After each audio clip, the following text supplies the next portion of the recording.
preparing spaghetti aglio e olio. The G in the aglio remains silent, so it's called aglio, and it literally translates to garlic and olive oil. The first time I saw this pasta on a menu, I wondered how good can it get. I mean, it's essentially just oil and garlic, but it ended up becoming one of my favorite pastas. And today you'll know why. It's simply because it's the simplest to prepare and it tastes amazing. And the same preparation can be implemented to any other pasta. Be a simple penne pasta or macaroni and it will be just as good. And the weather was pretty amazing today, so I decided to make my pasta outside. So here I've got a little setup and we are going to start preparing the pasta now. So I've got a pot of boiling water over here. I'm going to add a dash of salt inside to boil my spaghetti and a little bit of oil. I'll let this come to a boil and then I'll get my spaghetti and cook it. So this is about 100 grams of spaghetti. I divide one standard packet available in India, which is for 500 grams, into 5 portions, and I take 100 grams as one portion for each person. You can take a little more since this pasta is relatively light and does not have a heavy sauce to go with it.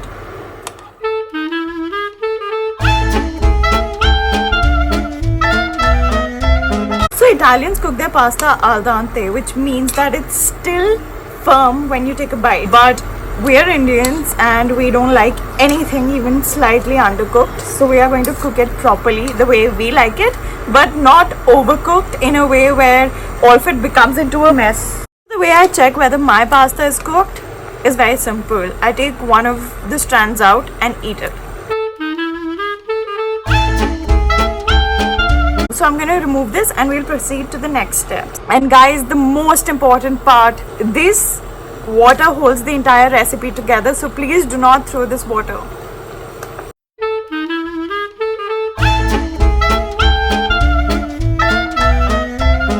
Let's start with the pasta sauce. Here goes in a little bit of olive oil. Oh, not a little bit, quite a lot of it. Here is my garlic. I'm going to put a lot of it inside. You do not want to brown your garlic, you just want it to have a nice golden color. And because we're Indian and nothing is complete without a little bit of spice, I'm going to add in some chili flakes. You can use any type of red peppers. And now it's time to add in the pasta water.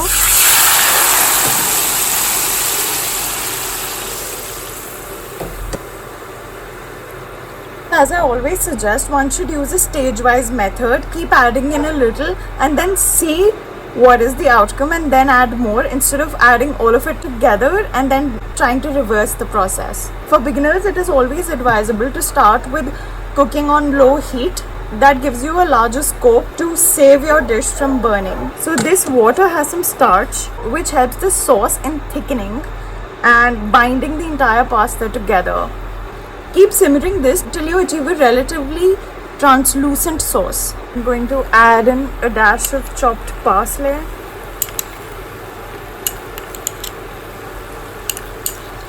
Parsley is from the coriander family, and even though I do not recommend it, but if you want, you can also go ahead and add some coriander, although it will alter the taste, but you need the freshness of a herb. So add in some chopped basil, add in some chopped coriander, but if you have parsley, then add parsley. You do not need to add salt to this preparation as it has pasta water which has enough salt, and by adding more you will spoil the dish. Guys, remember, the most important point about making this sauce is that you need to celebrate your garlic and your olive oil. You have to be extremely generous with both these ingredients to get a bang on sauce. We're sitting at about 5 minutes since we started simmering this. We've seemed to achieve the desired consistency. So here is a foamy looking thick sauce. I'm going to switch off the heat. Since we often do not have Parmesan cheese with us, it's not abundantly available, but I'm going to grate in a little bit of cheddar cheese which I have. You can also use some processed cheese. Avoid using mozzarella because it will change the consistency of this sauce, but it's also completely avoidable.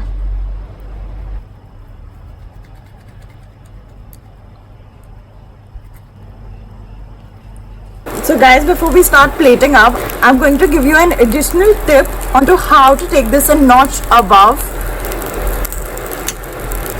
Here is a hot pan and I'm going to just roast a few breadcrumbs in this. So this will give the pasta a desired crunch and will add more textures to the recipe.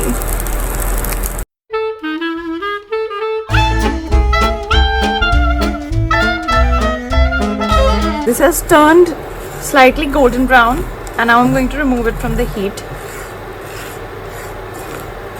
So any pasta recipe can get as fancy as you like it, but in this case you're just celebrating simple flavors, and it is a delight to sometimes enjoy that. And I would recommend that you must replicate this at home. So let's get started with the plating up process.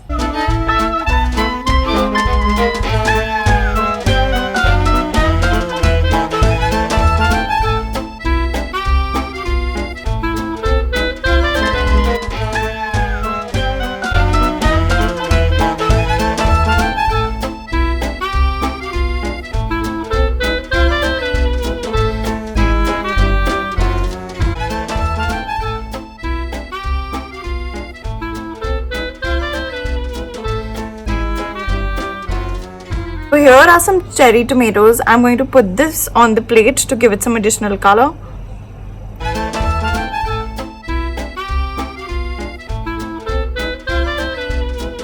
Here I've got some basil leaves. I'm just going to put a few over here. Put some chili.